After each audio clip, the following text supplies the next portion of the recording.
हम होली क्यों मनाते हैं? होलिका दहन क्यों किया जाता है? होलिका दहन क्यों किया जाता है? क्यों मनाते हैं होली? भगवान सर्वव्यापक है, ये बोध करने के लिए होली मनाई जाती है। हम लोग बाहरी विनोद करते हैं, इसके बारे में बोलना व्यर्थ है, क्योंकि आप लोग जानते हैं आप क्या क्या करते हैं होली के पर्व पर। होली किस लिए है, क्यों मनाते हैं हम होली? ये बात तब की है जब प्रहलाद हिरण्यकश्यप के पुत्र थे और हिरण्यकश्यप ब्रह्मा जी की तपस्या करने गया था। तब नारद जी ने हिरण्यकश्यप की स्त्री को इंद्र से बचाया था और नारद जी ने हिरण्यकश्यप की स्त्री अपने आश्रम लेकर के गए। उस वक्त प्रहलाद पेट में थे और उसी वक्त नारद जी ने भक्ति का उपदेश दिया था। वैसे तो प्रहलाद अनंत जन्म के महापुरुष थे, लेकिन लीला करने के लिए नारद जी ने उपदेश दिया और वो भक्त हो गए और पैदा होते ही भक्ति करने लगे, क्योंकि पेट में भक्त था। ये सब बातें सतयुग की हैं और उस वक्त लोगों की याददाश्त बहुत ज्यादा थी आज के मुकाबले। हिरण्यकश्यप भगवान के दुश्मन थे, क्योंकि उसके भाई को भगवान ने मारा था, हिरण्याक्ष को। हिरण्यकश्यप भगवान को मारने के लिए ब्रह्मा का घोर तप किया और बड़ा लंबा चौड़ा वरदान मांगा, न दिन में मरूं, न रात में, न जमीन पर मरूं, न आकाश में। पर फिर भी भगवान ने मार दिया और भगवान बताते हैं, देख देख, ना तो दिन है ना तो रात, ना मैं नर हूं ना मैं पशु। भला मनुष्य कितनी बुद्धि लगवाएगा अपनी भगवान के आगे।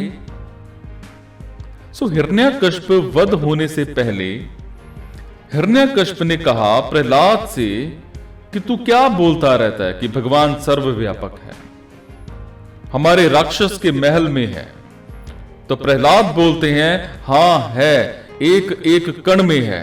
तो हिरण्यकश्यप बोलता है इस खंबे में है। प्रहलाद के हां बोलने पर मार कदा खंबे पर और खंबा टूट गया और खंबा टूटा कि नरसिंह भगवान आए और बोले मैं हर जगह रहता हूं, मेरे लिए कोई जगह गंदी नहीं होती, मैं तुझ जैसे राक्षस के महल में रहता हूं और तुझ में भी रहता हूं।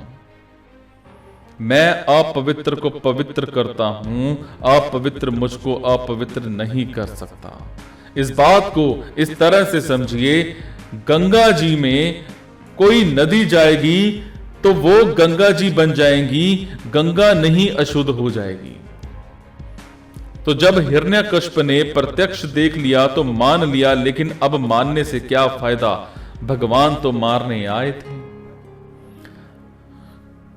तो भगवान सर्वव्यापक हैं, ये बोध करने के लिए होली मनाई जाती है, जानने के लिए नहीं मनाई जाती कि भगवान सर्वव्यापक हैं। ये मानने के लिए होली मनाई जाती है कि भगवान सर्वव्यापक हैं।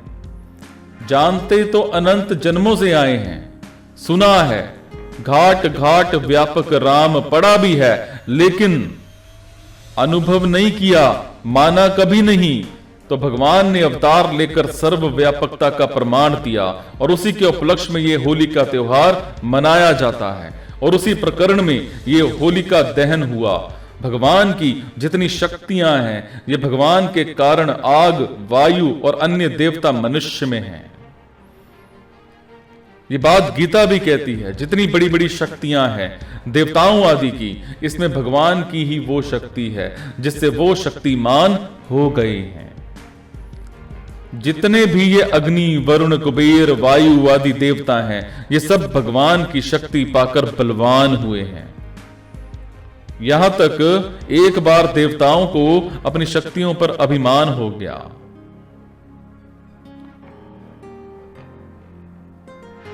सो भगवान की शक्ति है, वो भगवान के खिलाफ बगावत नहीं कर सकती। और भगवान का भक्त है प्रहलाद, तो भगवान भक्त की रक्षा करते हैं, जो भगवान ने किया। जब प्रहलाद को लेकर के होलिका अग्नि पर जलाने के लिए उस उद्देश्य से बैठी, तो भगवान ने प्रहलाद को बचा लिया। भगवान सर्वव्यापक हैं, ये बोध करने के लिए होली मनाई जाती है। और होली का दहन इसलिए किया जाता है कि भगवान अपने भक्त की रक्षा करते हैं, जो उनकी शरण में जाता है। और प्रत्येक व्यक्ति, देवता और कण कण में शक्ति प्रदान करते हैं, ये लोगों को बोध हो जाए।